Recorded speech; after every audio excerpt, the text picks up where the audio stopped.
Oke, assalamualaikum warahmatullahi wabarakatuh.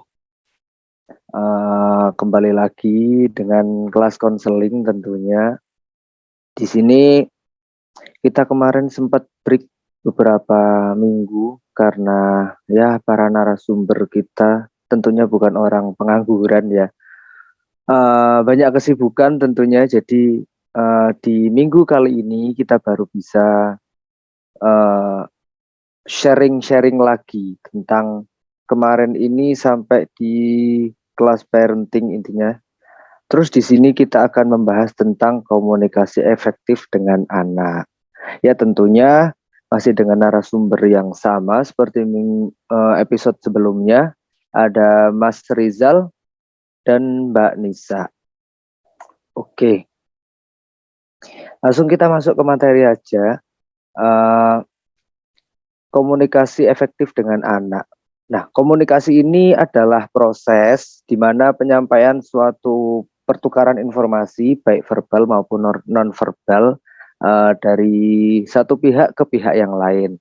Nah, dalam komunikasi ini tidak hanya terjadi pertukaran informasi, tetapi juga terjadi kesepahaman antar kedua belah pihak. Jadi kedua belah ini saling memahami apa yang ingin disampaikan satu sama lain. Nah, agar komunikasi ini bisa menjadi paham atau satu dengan yang lain paham, itu diperlukan komunikasi yang efektif, yang tidak bertele-tele, yang jelas tek tek tek jelas arahnya Pak Ninggi gitu loh. Nah, komunikasi efektif dengan anak ini sangat sangat diperlukan untuk bagaimana orang tua mengetahui apa kemauan si anak, pun sebaliknya dari anak mengetahui apa kemauan dari orang tua. Mungkin dari narasumber Mbak Nisa bisa menyampaikan lebih apa sih sebenarnya komunikasi yang efektif dengan anak itu, monggo. Oke, komunikasi efektif. Komunikasi efektif sendiri artinya ketika kita berkomunikasi dengan anak dan anak memahami pesan dari apa yang kita sampaikan. Ringkasnya mungkin seperti itu, Mas.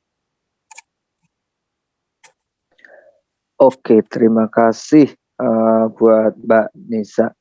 Kalau Mas Rizal mau menambahkan mungkin dari komunikasi efektif dengan anak ini tuh apa gitu? Ya, terima kasih waktunya. Selamat siang atau selamat waktu yang Anda sedang menonton. Nggak tahu ditonton kapan ya, siang, sore, malam, dini hari, dan sebagainya. Komunikasi efektif ini anak kepada orang tua atau orang tua kepada anak. Ketika orang tua kepada anak itu ada banyak tahapnya, tergantung usia si anak. Dari usia 0 sampai 7 tahun, dari 7 tahun sampai 14 tahun, dari 14 tahun sampai 21, atau usia lebih dari itu. Dan komunikasi ini yang efektif, kata efektif tadi, itu mempunyai beberapa makna serapan atau makna yang berbeda-beda. Kata efektif tadi itu bisa mudah dimengerti atau dipahami, bisa. Tapi kata efektif itu tidak melulu ringkas atau mudah dipahami, efektif secara ringkas, tidak melulu seperti itu, karena semua tergantung usia si anak, orang tua terhadap usia si anak, anaknya usianya berapa, seperti itu. Ya, terima kasih, itu dari saya. Oke, terima kasih Mas Rizal. Seperti yang tadi dikatakan sama Mas Rizal, komunikasi yang efektif itu berbeda-beda sesuai dengan usia si anak gitu ya. Nah, iki sangat relevan sekali terhadap saya. Tidak usah jauh-jauh. Terkadang memang saya sendiri udah mau memasuki usia rasa disebut lah 23 gitu kan. Cuman terkadang masih kadang komunikasi dengan orang tua itu sebenarnya kan kalau bisa segala sesuatu nih kita dikasih tahu atau kita berkomunikasi dengan orang tua. Kadang saya sendiri merasa bingung harus memulai dari mana, terus kemudian karena mungkin canggung, karena jujur li saya sendiri tipe anak dengan orang tua itu yang kurang terbuka, atau contoh gampang lah, ketika punya masalah asmara gitu kan, nggak tahu harus lari kemana. Aku mau lari ke orang tua, izin Pak mulai ini Dedi jujur baik. Itu, dan kadang dari orang tua juga apa ya, masih menganggap saya itu masih anak SD dengan komunikasi dengan cara yang ya seperti itu. Sedangkan aku wis semene loh, aku wis seneng cawe tok istilahnya gitu. Cuman kadang masih dianggap sebagai anak kecil. Nah, mungkin dari Mbak Nisa dulu menanggapi hal-hal yang seperti itu, karena saya yakin banyak di luar sana sing podo mbak aku gitu. Monggo Mbak. Berarti ini komunikasi orang tua dengan anak remaja gitu ya? Ya ini ke remaja. Oke, jadi ada komunikasi orang tua dengan anak itu nggak bisa ujuk-ujuk langsung bisa nyambung gitu loh Mas. Coba flashback dulu, gimana ya komunikasi kita sama orang di rumah? Apakah ngobrolnya sekedarnya saja, atau memang dari kecil terbiasa membahas sesuatu, ngobrol sama anak-anak. Jadi kalau ditanya kenapa anak usia remaja itu tidak mudah untuk cerita kepada orang tua, ya karena memang nggak biasa cerita Mas, gitu loh. Jadi kita tuh nggak biasa cerita sama orang tua. Beda dengan anak yang dari kecil terbiasa untuk berbicara dengan orang tua, berbicara dengan anak, membahas tentang film atau membahas tentang gimana di sekolah seru nggak dan sebagainya. Jadi kalau ada sedikit gap atau batas antara anak dengan orang tua ngobrol, mungkin bisa dimulai dengan kata-kata atau bisa dimulai dengan obrolan-obrolan ringan dulu, Bu. Aku meh cerita nih Bu gitu. Tapi ojo dece ya Bu gitu loh. Jadi oh berarti anakku rodok serius ini mau ngobrol gitu. Jadi gimana pola komunikasi kita di rumah dengan orang tua, kalau memang santai ya santai, kalau memang biasa bahasa Jawa halus ya monggo gitu loh. Jadi bangun dulu biar santai dulu, relax dulu gitu loh. Aku mau cerita loh Bu, aku kok ketok mulai ono naksir-naksir mbek si kae ngono lho Bu. Dia ibu, piye Bu ngono lho. Ibu dulu gimana waktu seusia aku, pernah nggak ngerasain kayak gitu? Nah, obrolan gitu dulu, obrolan ringan dulu dengan orang tua. Pastinya kan juga kita takut kan, anak-anak remaja yang tidak terbiasa ngobrol dengan orang tua pasti takut dijudge, takut aduh iki aku disengeni iki. Nanti aku kena marah. Nanti aku aduh ora entuk pacaran. Sekolah loh. Aduh piye iki. Nah, cara kita untuk menghilangkan asumsi kita itu, kita bisa buka obrolan, aku tuh sebenarnya pengen cerita loh Bu ke Ibu. Kalau aku tuh sudah deket sama orang, tapi aku tuh kena marah, atau aku takut nanti Ibu langsung hakimi aku, wes nggak usah mikirin ini. Nah, kalau Ibu mau dengerin cerita, Ibu dengerin cerita dulu ya Bu, tapi aku jangan dimarahin. Nah, bisa juga dengan kayak gitu Mas. Jadi kita langsung ngomong ke orang tua, aku pengen cerita sesuatu, tapi aku takut nanti ibu marah, tapi aku takut nanti ibu jadi langsung merespon dengan hal-hal yang membuat aku jadi semakin tertutup. Jadi aku mau cerita, tapi aku mau prasangkaku ini ibu tahu dulu biar kita sama-sama nyaman untuk ngobrol. Mungkin kayak gitu sih Mas.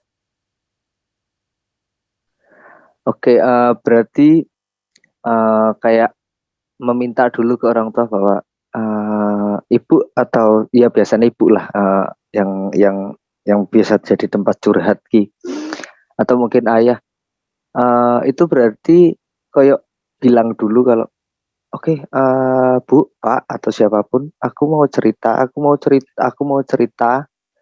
tapi tolong jadilah pendengar dulu ya, saya jangan dijudge dulu ya gitu.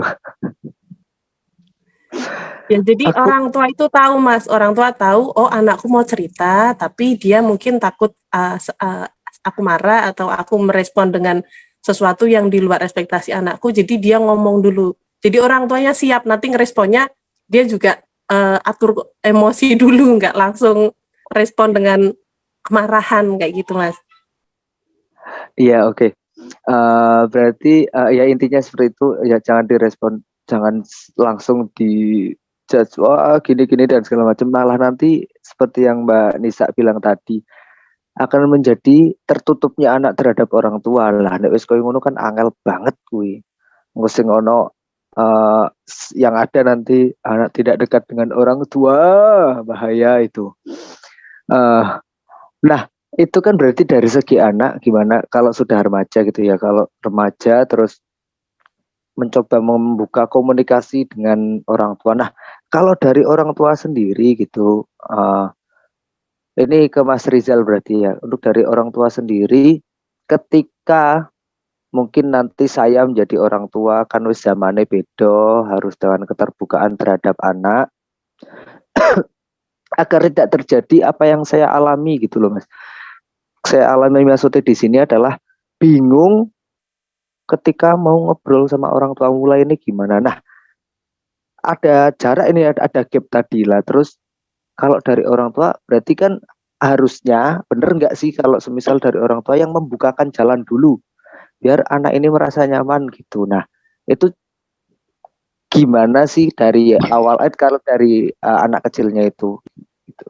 Maksudnya dari usia dini gitu, memulai ini gimana? Monggo Mas. Oke, pertanyaannya bagus sekali ya. Ini komunikasi efektif dengan anak, nyambung sekali dengan bahasan yang nanti di episode berikutnya, harapan orang tua versus harapan anak. Sangat nyambung sekali. Gini, benar, teori dasarnya, apa yang dilihat, kebiasaan dilihat, sering dilihat, itu akan terekam dalam alam bawah sadar. Dan apa yang terekam, itu akan ingin dilakukan. Betul sekali, Mas. Kita harus pupuk atau tanam biji itu dari kecil. Tidak ujuk-ujuk, aku udah dapat buah nih, tidak bakalan. Kalau dapat buah yang manis, yang matangnya maksimal, ya harus dipupuk dari biji yang baik pula, disiram dengan siraman yang baik pula, dipupuk dengan pupuk yang terbaik pula, tanamannya harus di tanah yang baik pula. Nah, komunikasi efektif dengan anak ini tergantung usia, kita terapkan dari usia. Saya bagi seperti Sayyidina Ali pernah ngomong, triple seven, ada triple seven. Seven yang pertama 0 sampai 7 tahun ya. Kita itu harus sabar. Orang tua terhadap anak itu harus sabar. Terus selalu ngomong perkataan yang sama diulang-ulang. Dan usia segitu itu usia explore. Jadi dia sambil main pun silahkan, yang penting kita ngomong itu ditangkap, direkam sama mereka. Tapi jangan sampai kita terbawa emosi, itu akan terekam juga di alam bawah sadar mereka. Jadi harus sabar, diomongin berulang-ulang dengan penjelasan sejelas-jelasnya. Contoh, Dek, kalau siang-siang itu harus tidur, kalau sebelum duhur dengar itu azan, udah ada ngaji, kamu masuk kamar, sholat dulu, nanti kita tidur siang. Itu diulang-ulang, loh, itu udah ngaji tuh, dia siap-siap ambil air wudhu. Dicontohkan juga, ada contoh di situ, kita peragakan, kita omongin berulang-ulang, jadi kebiasaan mereka, nanti dia akan tertata seperti itu. Setelah seven pertama terlalui dengan baik, ternyata sudah sesuai harapan kita, seven yang kedua ini mulai dengan aturan. Ingat, yang awal kita harus sabar karena dia tetap akan main, karena time is game dan explore ya, waktu explore-nya dia. Jadi biarin sambil dia main, belajar dan lain sebagainya, nggak belajar cuma main tok dan lain sebagainya, biarkan, kita harus sabar karena memang usia 7 tahun pertama itu usia bebasnya mereka. Silahkan dibebaskan mereka, tidak ada punishment, tidak ada ribet dan lain sebagainya, itu jalan sejalannya mereka, silahkan bebaskan mereka. Terus 7 tahun berikutnya sampai 14 tahun kita mulai terapkan yaitu punishment, ada aturan baku. Mulai sekarang kamu udah kelas 1 SD, kamu bangun harus minimal jam 5 harus sudah bangun, bantu mama di belakang, dan lain sebagainya. Ada aturan tertulis tempel di kamar mereka. Kamu harus seperti ini. Kalau kamu nggak seperti ini, kamu nggak dikasih uang jajan dan lain sebagainya. Sampai usia 14 tahun, kasih reward, kasih aturan baku, kasih punishment ketika melanggar aturan baku tersebut. Ketika 14 tahun, kita mulai ajak dia untuk berteman dengan kita.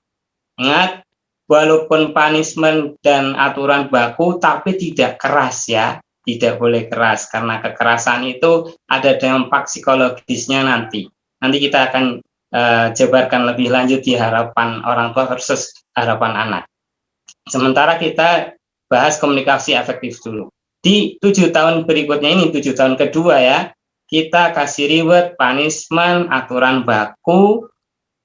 Di situ tetap tidak boleh ada kekerasan. Cuma ada aturan baku, ada punishment. Punishment-nya yang ringan-ringan saja, masalah uang, pegang gadget dan lain sebagainya. Setelah 14 tahun ke atas sampai 21, kita mulai ngobrol. Usia 14 tahun ini kamu ulang tahun, sekarang waktunya kamu bebas.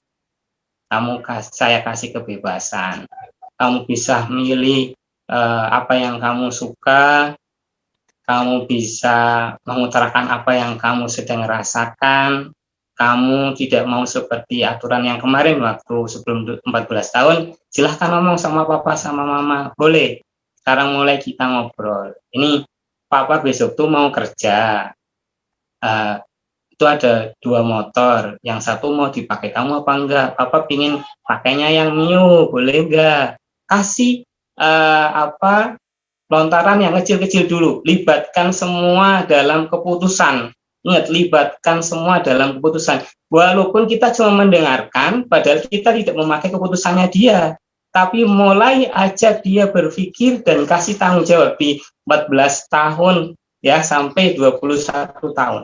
Ada family time, terus ada obrolan-obrolan kecil yang sering diajak ngobrol. Ketika ketemu ajak ngobrol, terus ada kasih tanggung jawab. Mulai sekarang kamu boleh pegang motor, tapi hanya lingkup kompleks ya, nggak boleh ke jalan besar. Kasih tanggung jawab yang benar. Coba, kalau dari 0 sampai 7, 7 sampai 14, kita sesuai dengan apa yang kita listkan, insya Allah di 14 sampai 21 tahun ini on track, akan baik-baik saja. Dan ketika nanti 21 ada treatment yang berbeda. Biasanya di angka 15, 17 dia udah mulai curhat nih. Ma, aku sering di DM sama cewek. Atau, Pak, aku kok suka sama ini ya, menurut Papa cantik nggak ya? Sering kayak gitu. Untuk pendekatan usia remaja ini gampang. Saya pernah kasih ilmu sederhana, tapi ini penelitian yang sangat lama, tebak sifat dari nama seseorang. Dan ini penelitian saya minimal itu 60% betul, tapi tidak bisa 100%, maksimalnya 92% betul. Itu Mas Dika udah pernah mengikuti pelatihan itu 5 menit mungkin, tapi langsung paham insya Allah. Itu bikin anak mesti akan tertarik dengan kita. Pak, kalau namanya Mas ini panjangnya ini, menurut Papa sifatnya gimana? Menurut kamu gimana, Dek? Kemarin kok udah diajarin kayak gini. Enggak lah, dia kayak gini gitu. Nanti akan asik tuh di situ. Itu salah satu pintu awal untuk bisa membuka pembicaraan. Ya, dari saya cukup, silakan. Oke, terima kasih buat Mas Rizal. Wah, menarik sekali. Itu tadi yang terakhir, kalau kalian mau tanya-tanya dari nama-nama, langsung calling aja Mas Rizal. Kalau kalian semua ada yang tertarik sama saya, nama saya Maulana Muhammad Zamanin, monggo dikonsultasikan. Oke, tadi menarik sekali yang disampaikan Mas Rizal. Ada 777 di situ. Nah, karena kalau saya ngerasa saya itu hidup di zaman parenting sing koyok transisi gitu loh Mas, dari yang dulu dengan segala mohon maaf keras gitu kan, lebih lebih terus ke sekarang sing cacah saiki ke nggak bisa kalau digituin gitu loh. Terus aku dewe bingung ketika aku punya anak, aku harus terapkan yang seperti apa gitu kan. Sing wis ora relate gitulah yang dulu mungkin di anak sekarang. Dan saya juga jurusannya di apa namanya pendidikan, terus nanti di sekolahan harus apa ya istilahnya mentreatment anak-anak seperti apa gitu kan. Murah mungkin sing koyo mbiyen salah sithik di wah ning sekolahan gitu kan. Saiki bakale lapor gitu kan. Oke, mungkin apa ya? Ini langsung ke closing statement dari masing-masing narasumber. Dari Mbak Nisa dulu, monggo. Oke, kalau bicara tentang komunikasi efektif, kita sebagai orang tua kita harus sering-sering berefleksi, sering-sering untuk berintrospeksi kira-kira kenapa ya kalau aku mendapati anakku itu nggak mau terbuka dengan aku, kira-kira apakah aku sudah bisa memberikan rasa nyaman untuk anakku supaya dia mau cerita ke aku. Nah, jadi alih-alih kita menyalahkan anak, melihat anak tertutup, melihat anak nggak mau cerita, melihat anak punya rahasianya sendiri, kita bisa coba refleksi sendiri. Sudah benar belum ya kira-kira? Atau jangan-jangan selama ini kalau anakku cerita, aku langsung marah, atau aku langsung, oh nggak boleh seperti ini. Aku langsung menghakimi. Jadi anakku memilih untuk menyimpan sendiri apa yang sebenarnya aku bisa dengar dari anak. Nah, kalau sudah usia remaja, kita dengan anak sudah terlanjur memiliki komunikasi yang kurang, kita boleh ajak anak ini untuk bicara, Dek atau Kak, sepertinya kita harus lebih banyak waktu untuk ngobrol ya, karena Ibu pikir selama ini Ibu jarang sekali punya waktu bisa ngobrol sama kamu. Dan jangan lupa juga orang tua jangan pernah malu untuk meminta maaf. Contoh kecilnya mungkin dulu ketika saya sering kena marah karena ngadu sesuatu ke ayah saya, akhirnya ketika saya mendapati sakit yang cukup serius, saya diam. Siang itu ayah marah, kenapa kamu nggak bilang? Kenapa kamu nggak langsung ngomong? Kalau kayak gini ayah yang susah. Waktu itu aku cuma bilang, ayah selama ini kalau aku cerita, aku pasti kena marah. Jadi aku lebih memilih untuk diam. Tapi respon ayahku itu jadi satu titik terang kami akhirnya jadi saling memaafkan. Ayah cuma bilang begini, Mbak, ayah minta maaf ya, kalau selama ini cara ayah memperlakukan kamu, membuat kamu nggak nyaman. Sebenarnya ayah itu peduli, ayah itu sayang sama kamu, tapi mungkin cara ayah terlalu keras sehingga kamu nggak nyaman.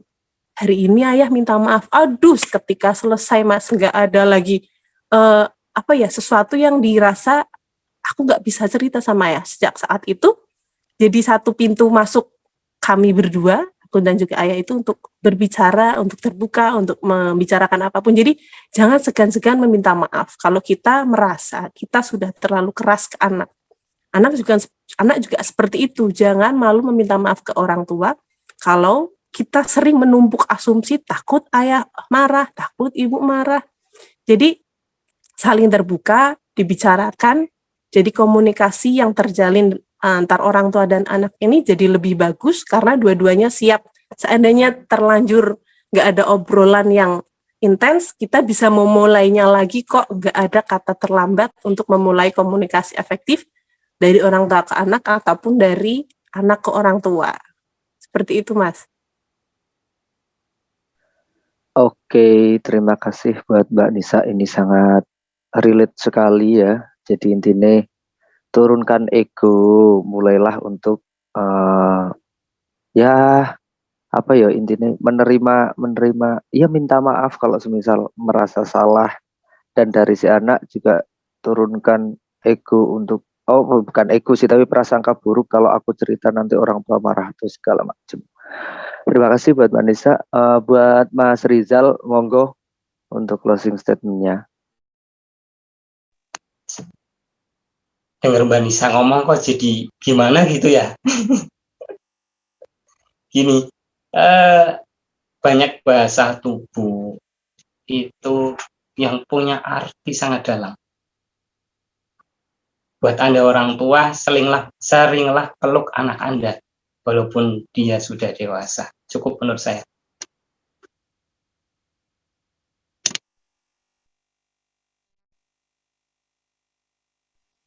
Udah, buat dari Mas Rizal gitu aja.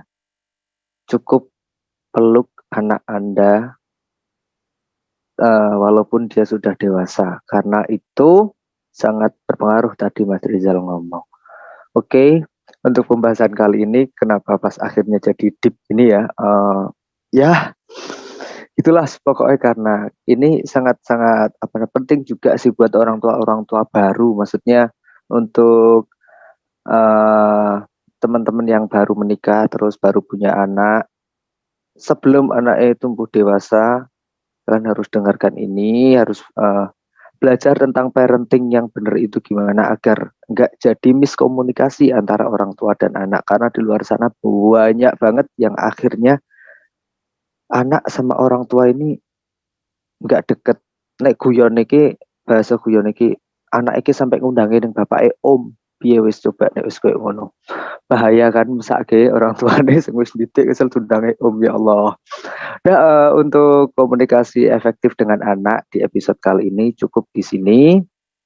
Buat kalian-kalian kalau ada masalah tentang apapun itu yang terkait dengan mental health, dengan mental illness atau apa, bisa langsung hubungi Mas Rizal, karena Mas Rizal ini seorang hipnoterapis loh. Nanti informasinya ditulis di deskripsi, sudah ada semua nanti di situ sosmednya Mas Rizal.